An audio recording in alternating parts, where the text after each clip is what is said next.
Is it true? Of course it's true. But it's cheap. What a depressing word.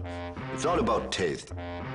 If you are cheap, well, nothing helps.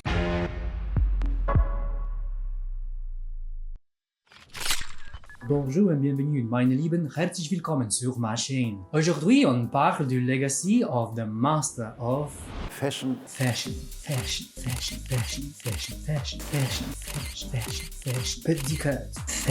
There's only two famous Karls with a K, and if you think of the other Karl first, well, you might not like this video. Karl Lagerfeld. I know the word is being thrown around so often these days, but Karl was, in the true sense of the word, an icon. Fashion titan, creative visionary, man of culture, a human bank of inspiration, a world-class savant at the crossroads of power, art, money, media, and style. This year's Met Fashion Institute exhibition is titled Karl Lagerfeld Line of Beauty and explores the rich and long-lasting legacy of the late designer. His years spent crafting the multiverse of high fashion, from Balmain, Patou, Chloe, Fendi to the unforgettable Chanel. And with the exhibition launching this week, I thought that it's a perfect opportunity for me to explore Karl Lagerfeld's legacy on my own terms. So today, I won't be focusing on the detailed run-through of his collections or the minutiae of cuts and silhouettes of his consecutive seasons. You can go and check Luc Ma at Oid Le Mode for that. I want to focus on Karl from aesthetic point of view. Self-taught on all things art and design, manufacturing entire styles like it's nothing, he belongs to aesthetic pantheon of the 20th century. Hi, I'm Steady, your favorite aesthetic historian, and today we will look at Karl Lagerfeld the man. We will delve behind the facade of the impeccable suits, silver ponytail and high collar. We will look deeper into what I found to be interesting about Karl, his work ethic, his interests, his way of living, and commendable talent for self-preservation, and what made the man such a symbolic image of a trope of a modern fashion designer. Welcome to Karl Lagerfeld Aesthetic Analysis.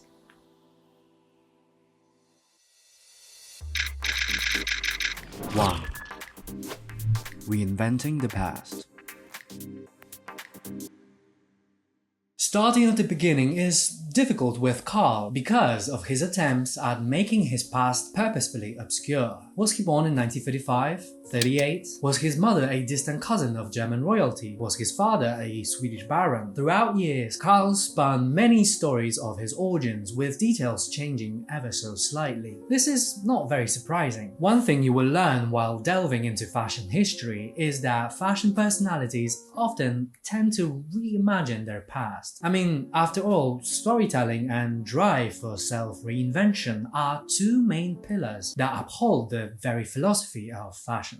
Coco Chanel told about the adventurous father who went to make his fortune in New York to hide the fact that she was an orphan, working as a maid to farming families as a young girl. Diana Vreeland apparently rode horses with Buffalo Bill as a young girl. And although we would be quick to judge Karl's on it on account of his vanity, his choice to tamper with his background could be in fact due to him trying to escape the associations of post-war Germany. And I mean, who can blame him? In 1952, Karl, age 19, had arrived in Paris, alone with a couple of suits, a credit line from his father, and a dream to make his mark on the world of fashion. In Paris of 1950s, the memory of occupation was still very fresh. All the smartest places in the capital bore marks of German military presence. People only wished one thing: to rise above 1940s. They coped with the trauma of it by regarding occupation with disdain. Germans! Fuck Germans! This isn't the first time Karl experienced hostility towards his true background. Living with his fairly well-off middle-class family in the village outside of Hamburg, Karl resembled nothing of the local village kids. Boys around him with buzz-cut hair and khaki shirts were lining up to join Hitler's youth, as was mandatory from the age of 14, and organized archery contests, sports and daily walks, cultivating the healthy body extolled by the Nazi regime. Karl, on the other hand, had long bangs, wore jackets with white dandy-esque lapels, was learning English, read entire tomes of literature in French, and he was drawing constantly. he fell in love with 17th and 18th century culture after reading the witty letters of Princess Palatine, the wife of Louis XIV's brother, about the life at glittering French court. He fell in love with France. He was also a little bit effeminate, which was quite dangerous to him at the time and might lead to his deportation. But young Karl refused to be a victim. As a way of coping, he delved into drawing caricatures of his school friends. This, with time, strengthened his hand and refined his line. To alienate potential bullies, he became arrogant and snobbish, seeing himself as a superior intellect over the brute idiot who dreamt of becoming Nazi soldiers. When he arrived in Paris, armed with his talent in drawing and his knowledge of the contents of his parents' library, he already possessed cultural capital to deal with the intellectual hostilities of the big world. And just like people in need of witness protection, so did Karl needed a fresh, clean background story. Professing that he was born in 1938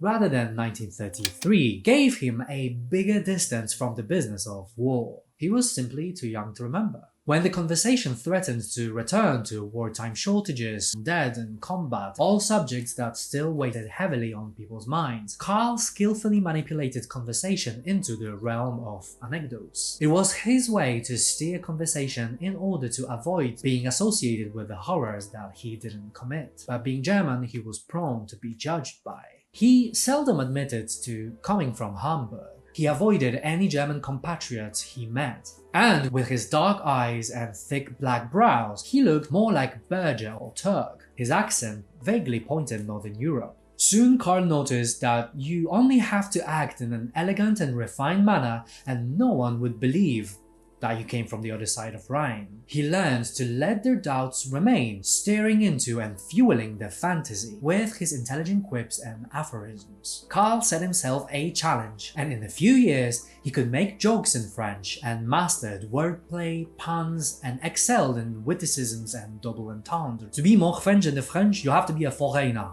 It is not about patriotism, it is purely aesthetic.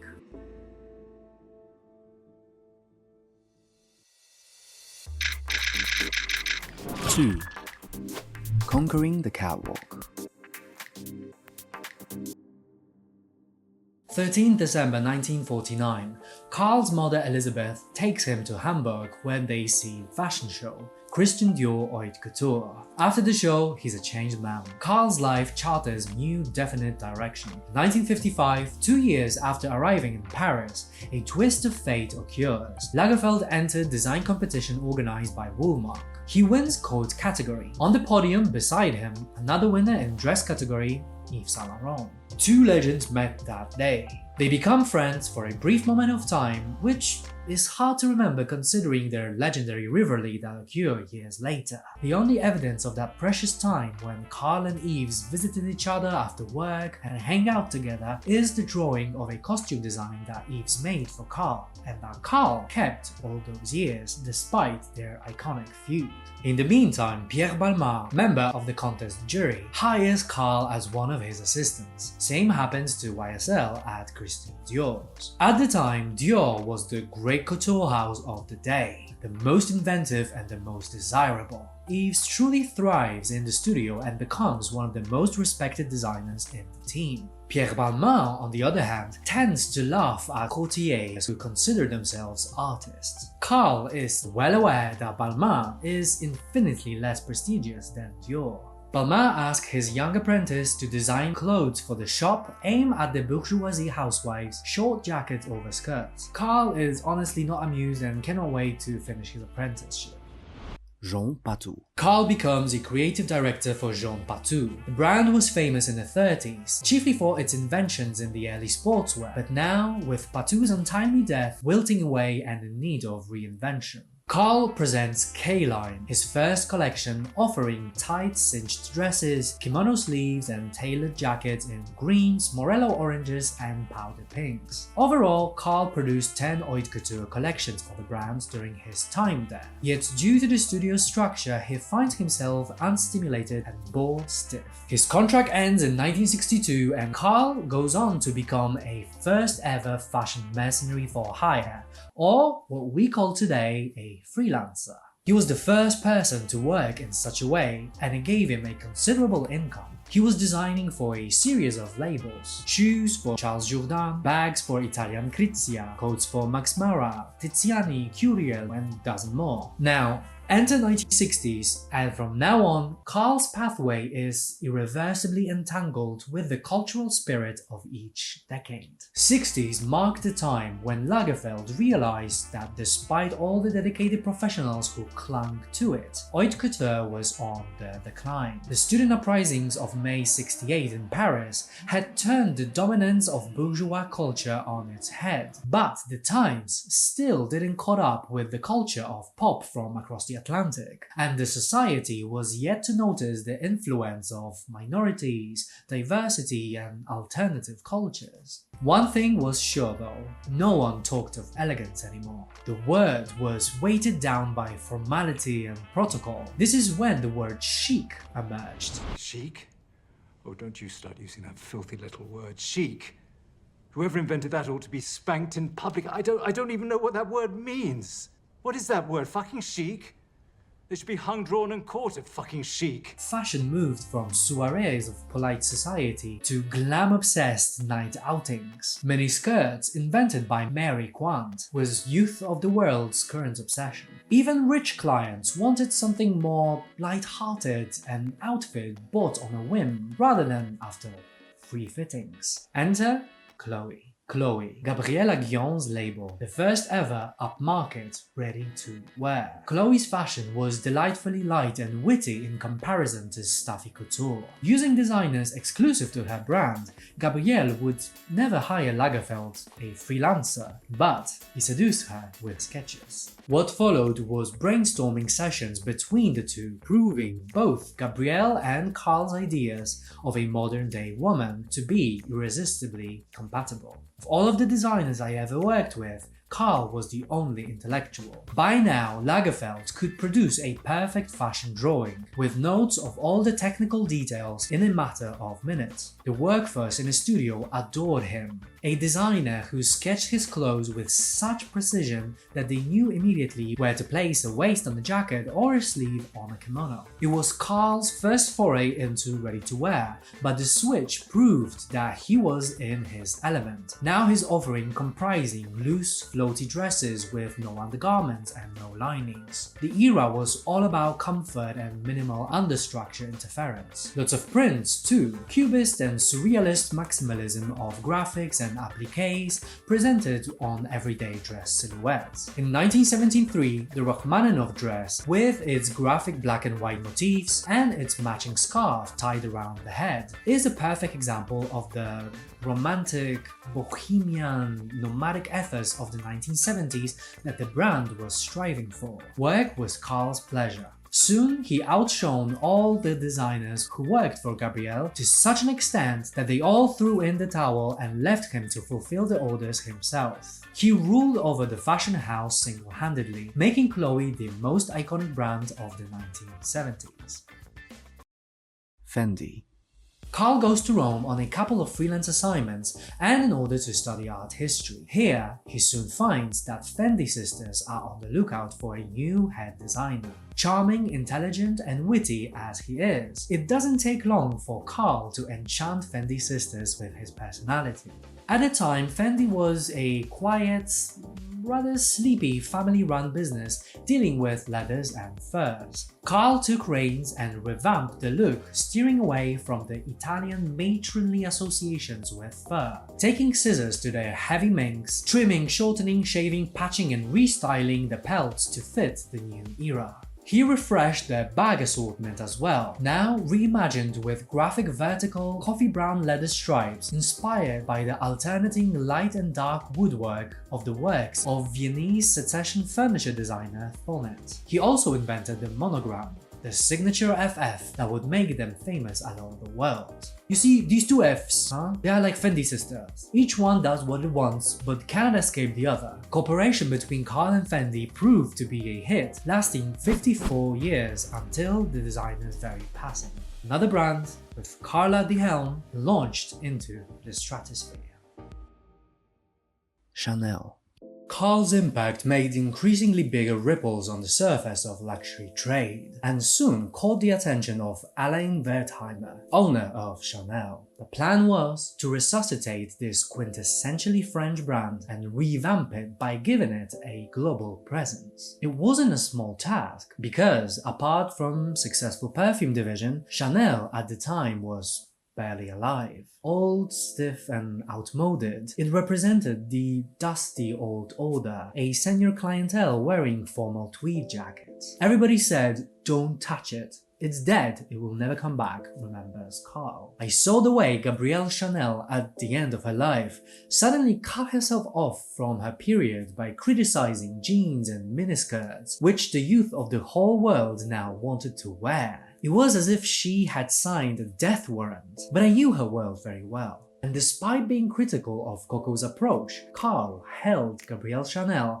in a very high regard. He considered her to be one of his personal idols and one of the beacons of 20th century fashion, which she undoubtedly was. And despite the cultural attitudes towards it at the time, Chanel was the fashion house that still retained its haute couture workshops. To join them and to go beyond ready-to-wear again in the 80s would be to enter at the last great portals of the design elite, who, in Karl's mind, continued to give him the cold shoulder. He knew that with the house's potential, and if he played his card right, it could be a crowning jewel of his career. To understand Karl's dilemma, we need to understand what's at stake here. Chanel was a weighty heritage to take on. It's 1982, and despite being dated, people still recognize the iconic tweed jackets and skirts all over the world. What's more, Coco Chanel was regarded as a prominent French symbol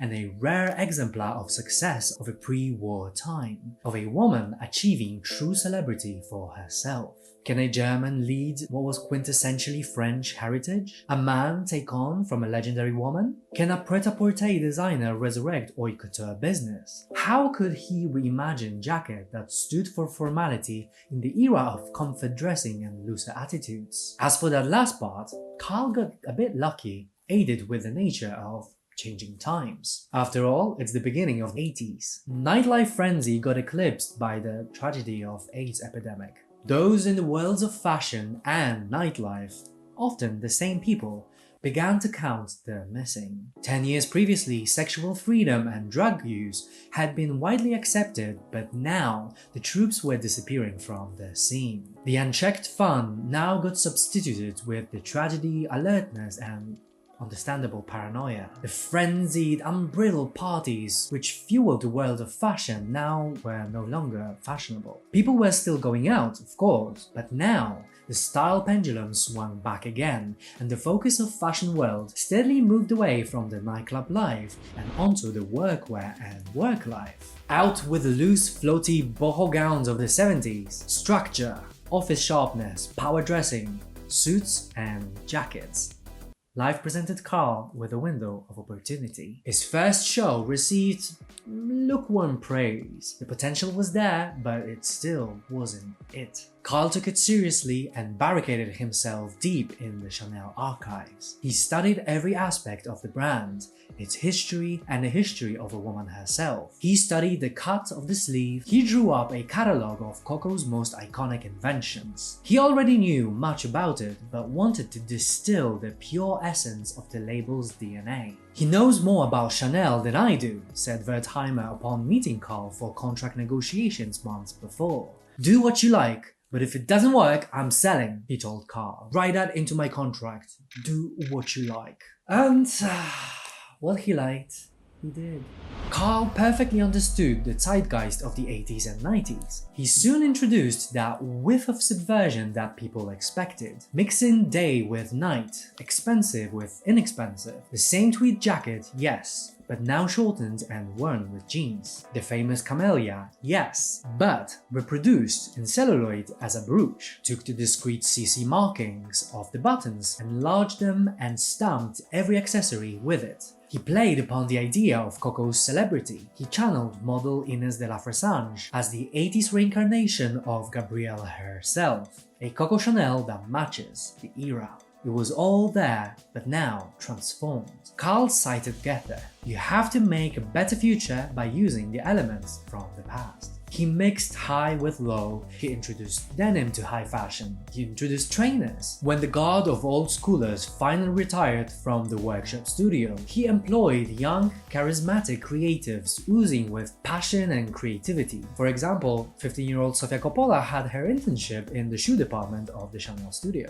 Apparently, according to Inez, it was the merriest studio and the least pretentious in Paris at the time. From 1984, just 2 years in, Chanel sales skyrocketed. "We were under no pressure from shareholders. We could spend money without accounting for it," says Gilles Dufour, Karl's assistant at the time. Karl bulldozes through the 90s, the era where big financial corporations took over the industry, shifting its model of frivolity and social life into a profit-making machine. He stays on top of it all, exercising his business acumen and a marketing sense as well as he does his drawing. Karl, pronounced with reverence, his name became an open sesame to any adventure. Chanel became a behemoth, a fashion giant, leading the way, leaving all the houses way behind it. In 1985, Karl renewed his contract, now for an eye-watering $1 million per collection. Karl photographs his collections, designed advertisements, and planned his own entire editorials. Karl continued to endlessly reiterate Chanel's signature looks. His ingenuity to each time reinvent and innovate, yet stay within familiar boundaries of visual codes, is matched by nobody. Sharp-witted and agile, working until the very last days, aged 85, with Fendi, Chloe, and his own eponymous label, while staying perfectly within each brand's identity and visual language. Karl produced up to 17 collections a year. 17 collections a year! You have no idea how much work that is. It's inconceivable, trust me. So the obvious question then is, how did the man do it? 3. The work ethic. Well, it all started with the drawings, of course. He wasn't a stand and drape kind of designer. He drew constantly and tirelessly throughout the entirety of his life. Quick sketches, idea outlines, silhouettes, portraits of friends, caricatures of random passerbys. He always knew where to make a cut, how to place a waist, mark a seam, or mount a sleeve head. Everything stemmed from the sketch. All that needed to be there was there. Lagerfeld was also an avid reader, read whole tomes of Victor Hugo, Alexandre Dumas, Colette and Proust, all in French. But not only fiction gained track of his attention. Karl was obsessed with books. Anything and everything caught his attention. Manuscripts, coffee books, biographies, diaries, but first and foremost, art books. Books on painting, sculpture, interior design, graphic design, industrial design, you name it. Karl admitted it was his only addiction. He bought dozen books a day. Each time Karl moved places, the first thing he planned out in his new home was a library. Books, all books, floor to ceiling filled with bookcases. At the end of his life, his collection spanned 100,000 books. Honestly, I strive to have a library like this in my house one day. He often bought 2 copies, one for his library and the other for cutting up or underlining as an aid to his work. Collages were a very important part of his creative process. Photographs, paintings, architectural drawings, strip cartoons, essays signed by illustrators, plundering the centuries and continents with scissors and glue, creating unique mind maps while enhancing his own personal visual library. Films, television, street life were also image banks for him. He could digest, synthesize, transform, and sitting down, he could make endless iteration of the same idea. After so many years spent reading, collecting images, and feeding on photographs and paintings, he was a man who was reported had the entire history of fashion since the 1920s in his head, designing for 4 separate brands while being able to code switch and create in styles distinct for each separate house. Raphael Lebacq calls his creative process an exercise in style. He produced styles the way people produce novels novels, with entire universes within their pages. Style was like a language for him. He was an aesthetic polyglot. His regular day was crazy. He woke up at 5 AM every morning and sketched his ideas until 9. Clothes, underwear, shoes, accessories, decoration, interiors, collab, product launches, you name it. After that, he would have to be tracked all afternoon to find out which fashion house he was currently visiting. He was multitasking all the time. This made Lagerfeld a true workaholic. He could design his collection, supervise fittings, and listen to the press communique being read out, all at the same time. His days were endless. World tours in private plane, photo sessions and interviews. No other designer extended this much energy for this amount of years. New York for Fashion Week, next day Paris and Chanel show, the day after Rome and pieces per Fendi. In the evening of the same day, Karl would organize a press reception or a party. On the weekend, he photographed his clothes in one of his houses. His team would run around him all week in Paris. The Karl Lagerfeld team would telephone Chloe team, who would then call Chanel. Where is he? The couture workshops waited for him hours on end. He was constantly busy. His capacity implies a much less discipline. Nothing could distract him from his passions. He never drank, never smoked, never did any drugs, which is amazing considering the legendary parties he attended in the 70s. He didn't like sex. He was in only one long-term relationship in his life, and it was mostly platonic. His only indulgence was Coca-Cola. Oh my god, I haven't drunk Coke in a while. Sebastian Jondot was Lagerfeld's assistant during his final years, discovered by him while he was working for a moving company packing Lagerfeld's furniture, when at the time the media tried to insinuate that Seb might be his sugar baby, and in turn implying that Lagerfeld was an old creep. Seb said, "He gave me education and books, brought me history and art on a plate. His life was like a monk's life.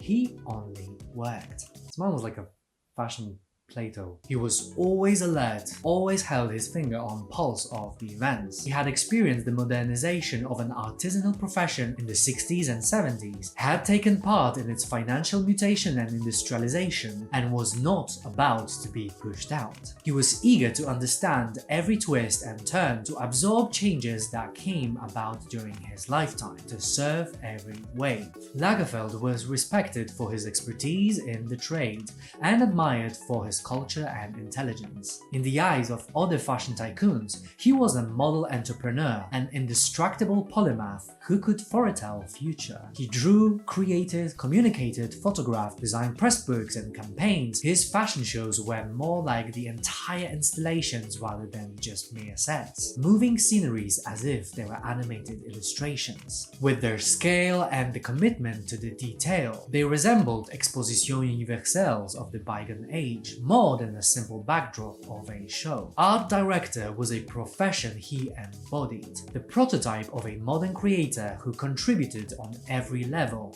and could invent the whole identities of brands. His industry colleagues knew he was the exception from the rule. I know very few men who combine, as he does, creative genius with organizational ability. Bernard Arnault later adding, when asked what will happen when Karl will eventually pass on, "I don't want to think about it. The only other case like Karl's is the case of Pope." The eternal Renaissance man with an internal cool factor he could always tap into. A living legend, dressed in a white ponytail, starched collar and black shades. Speaking of which... 4. The signature image. Guys, honestly, I am loving the style. Look at that. Look at the hair. Oh my god, I want to have grey hair. Look at me, such a daddy. You have no idea how much powder it takes to make it look like this. Well, honestly, worth it. I want grey hairs now. I also bought this like Edwardian shirt. It has this detachable collar which is like starched. It is very high. I can't really see it that much, but it's like, it's really thick and it's like a cardboard, which kind of sounds like it should be uncomfortable, but honestly Really not. It just keeps you in the right posture, which, I mean, kind of makes sense when you think of it, why Karl wore it when he was 70. This is kind of what you want when you're like older, right? You want to keep yourself in shape. Right, smart bastard. Look at this. I'm loaded out, I'm gonna wear this shirt. Karl knew Andy Warhol in the 70s. Whenever Andy came to Paris, they hung out together. Fun fact, Lagerfeld actually starred in one of the Warhol's movies. And arguably, it is Warhol, with his peroxide wig, that taught Lagerfeld about the importance of a signature, instantly recognizable image. Karl abandoned 70s patterned shirts and soon inaugurated his new look. Initially, he looked like a mysterious old-world benefactor. He also wore a monocle, which made him look like a Belle Epoque baron. He soon grew out his hair so that he could tie it back with a bow, making himself look like from another century, before finally refining his insignia and coming up with the black and white businessman meets rock star meets poet look we know him by today. His dark 70s glasses, rococo powdered ponytail, the 50s rock and roll suit, the Edwardian high collar, with a large fan in painted silk, his panoply as he called it, became his recognizable image. With years, he grew into it. He called the whole getup his puppet. It had become his natural appearance, while his actual natural appearance was regarded as artificial. When I was little, I drew caricatures. As I grew older, I became a caricature. Considering his achievement and his look that was so signature, he soon became an archetypical action figure of a fashion designer. He knew that his look is highly graphic, so he embraced the self-fetishization. In 2006, Karl launched a collaboration with H&M, a first courtier who designed garments for a retail price of €40. The advert cheekily pokes fun at his world of high society. He loved it and wanted to star in it himself. The collection was a triumph, sold out in a matter of days. He loved to dabble in contrasts. Here, luxury and bargains, beauty and kitsch. A king of refined haute couture who at the same time celebrates himself with cheap trinkets. Lagerfeld had lent his image to Barbie dolls and teddy bears. His silhouette can be found on figurines, pins, key fobs and coffee mugs, from limited edition collabs to flea markets in Peking and Moscow. Launched in 1983, his Karl Lagerfeld brand oftentimes feel like expensive merch store. All of it stemmed from his signature look. I only sell facade. Personal truth is for myself alone. And I think it is quite astonishing that the man whose presence gains such a constant worldwide recognition throughout the decades, when it comes down to his personal life, he managed, in essence, to remain a complete enigma. We've seen Karl everywhere since forever, yet still to this day, we know of him, in fact, so little.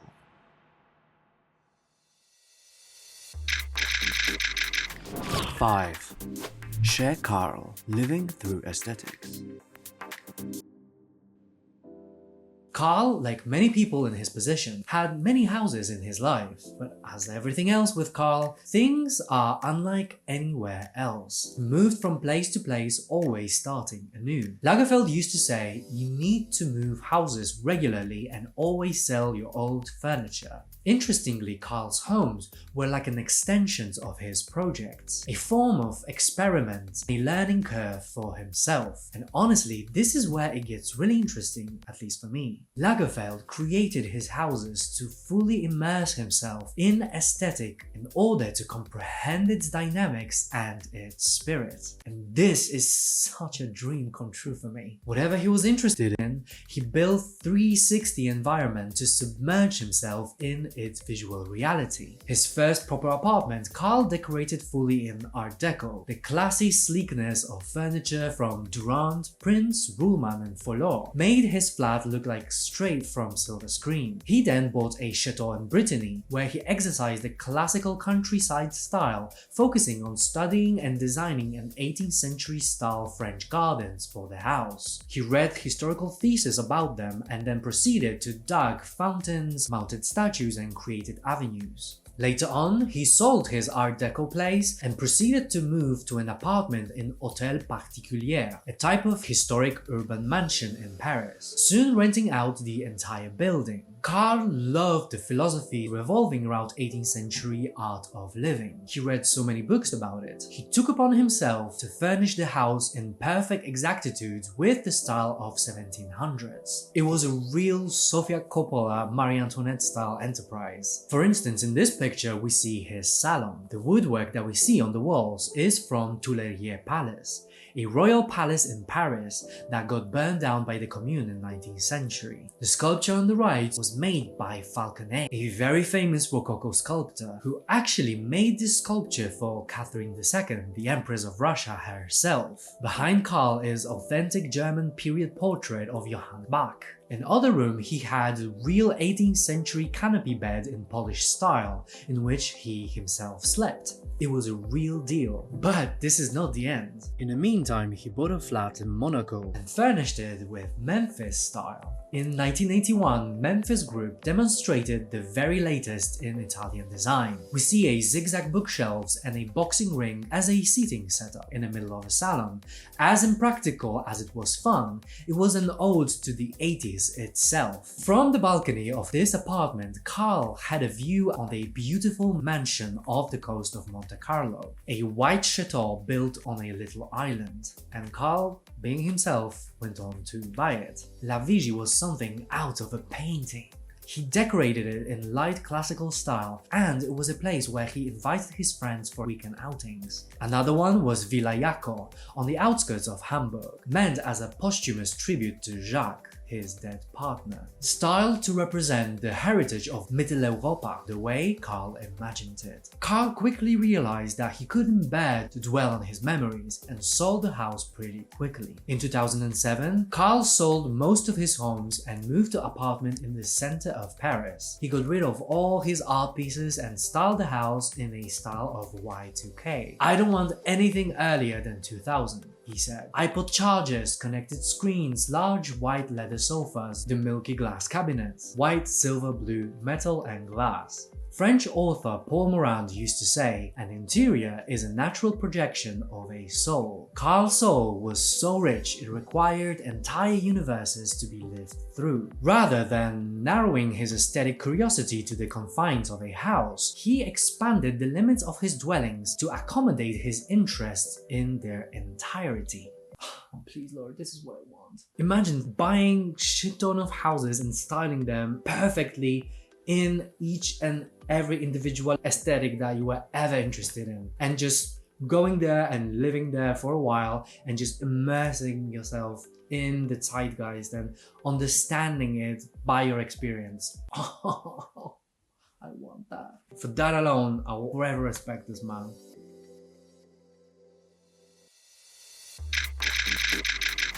Six. Defying the Age. Karl was an unquestionable genius with razor-sharp rigor that he imposed as much on himself as he projected it outwardly into the world. And of course, the guy wasn't perfect. Was he problematic sometimes? Yeah, he was a genius. Geniuses are weird. I mean, he's a genius. Nobody minds a genius acting weird. He served his cut-through remarks in a fairly blunt way. Did he say many shitty things? Yes. Was it inappropriate? Also, yes. On the other hand, he was known to be a very generous person. He gifted people profusely. Flowers, bags, press gifts. He lavishly sponsored his friends, paid their bills, even rented their apartments for them. His motto in life was that the brain is a muscle and the more you work it, the more it produces. He was of the opinion that the elderly were too quick to give up competitive life in the world. He gave up nothing. I want to know everything, to understand everything, be up to date with everything. Being in his autumn years, he still made a constant effort to remain at the furthest outpost of modernity. He was driven by a desire to embody the ages he lived in. He wanted to be the best student of the current era, and that sure he was. The man who was inventing the future for a living didn't like to look back. He collected fashion labels like he collected houses. He treated his life's episodes the same way he treated his art books, and tore out the entire pages of his life, just like he did when finishing a collage. Moving on, he didn't have things, he simply digested them. An old African proverb says, "When an old man dies, a library burns." Rest in peace, king of fashion. Karl Lagerfeld, The Line of Beauty, new Met exhibition launching May 5th. Go see it if you can. I'm on the other side of the world, so I can't. Go and tell me if it was worth it. Thank you so much for watching, guys. I hope you guys enjoyed this video because honestly, I spent on this shirt more than I care to admit. What do you think of Karl Lagerfeld now that you know a bit more about the man behind the glitz and glamour? Let me know in the comments. Like, comment, subscribe, and as always, see you next time.